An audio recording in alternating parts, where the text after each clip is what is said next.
we're fitting this trap on. And the first thing you do is pop on the white nut, and in between that you'll get a blue ring. You pop that on next. The next thing you do is pop that rubber on, push it down a bit, but the cone end has to point to the top. Once you've got the cone end, pop your trap on, and that rubber needs to push into that joint to seal it off when you tighten it up. So I'm just going to tighten it up and get back to you. Important thing to mention with these is to do it up hand tight slightly.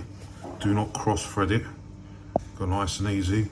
Hand tight to a little point where it's a little bit tight. Get to the next one. This one's got its own rubber seal, and that needs to sit flush with this when you do it up. So pop that in. Make sure you've got that nice and tight. Again, we're the same with this. Make sure you don't cross thread them, and then do them up hand tight. They don't need to be done up with wrenches or pliers or any grips. Hand tight is more than enough for all of them. But when you do it, double check that one, the middle one, all three of them, just to make sure. Right, once you've done that and you're happy with it, you haven't cross-threaded them, hand tight, hand tight, hand tight, you can go and turn the water on and test it.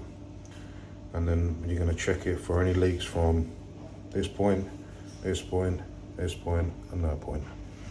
And if there's any no leaks, you've done a good job. But also you need to test it with running the hot for a while. Once you've run the hot for a while, run the cold for a little while, just double checking the water running through, and then if you've got no issues, you've done the job correctly. Right, it's time to turn the water on. Get it on hot, let it run for a while. Check for leaks.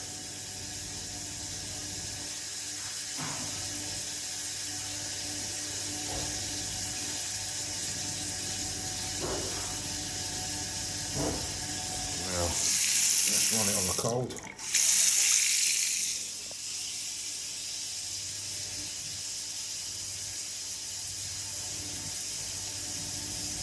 There is another test you can do, so I like to do is close it the waste, let it get to your overflow.